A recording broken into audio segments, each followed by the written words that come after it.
The Carpenter's Son is an upcoming Nicolas Cage movie. There is no trailer for it yet. There's like a 20-second teaser that just came out that is allegedly going to be a movie version of the Infancy Gospel of Thomas. The Infancy Gospel of Thomas is not the same thing as the Gospel of Thomas, okay? The Infancy Gospel of Thomas is a piece of like Christian fan fiction, basically, that was written sometime between like 150 AD and 200 AD, thereabouts. And the author or authors were speculating about what was Jesus like as a child. It's a piece of fictional art that documents kind of the thought process, or at least gives us a little bit of a window into the thought process of early Christians trying to figure out exactly how they were going to think of Jesus. Thomas portrays Jesus as someone with like all the powers of a god, but all of the impulse control and like pettiness of a child.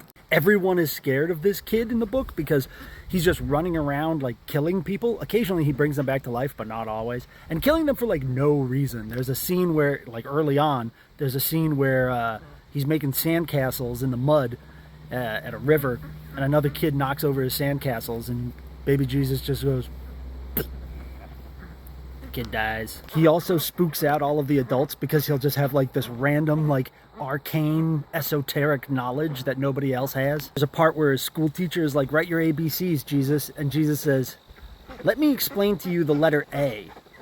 And then he explains the letter A for so long that the teacher like has a mental breakdown and leaves town. It's very, very Lovecraftian. We have more than 1,000 years of think pieces written by Christian theologians and priests about like how to interpret that, how to take that. What does that mean? If Jesus is a man born of the Son of God, then that means that he's going to have human-like characteristics when he's a kid, right? Or is he born already with all of God's knowledge? But if he was born with all of God's knowledge, then he's not really a man independent. He's just an avatar of God. The Infancy Gospel is probably an attempt by early Christians to try to like resolve that paradox. I find that extremely interesting because that feels like a pretty modern like type of concept for these early Christians to already be like clocking and like trying to think about. Anyway, evangelical Christians are already up in arms about the existence of this movie, number one, because they literally do not know that the Infancy Gospel exists. They think that somebody made this up just to create this movie, because evangelicals are not real Christians. They are practicing a photocopy of Christianity that is not actual Christianity, and therefore it is disconnected from the actual cultural history of the real religion, yada, yada, yada. But also I think it's just like a chance for them to be angry about Hollywood and to feel like their persecution complex gets to be triggered again, which is good.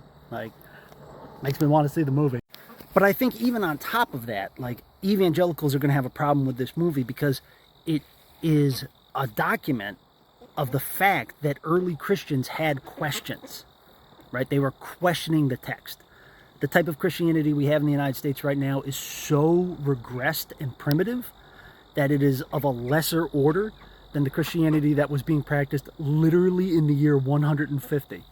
And I think a lot of Christians are going to be upset to be like confronted with that fact that like, hey, early Christians had serious questions, like, and they weren't scared to ask them.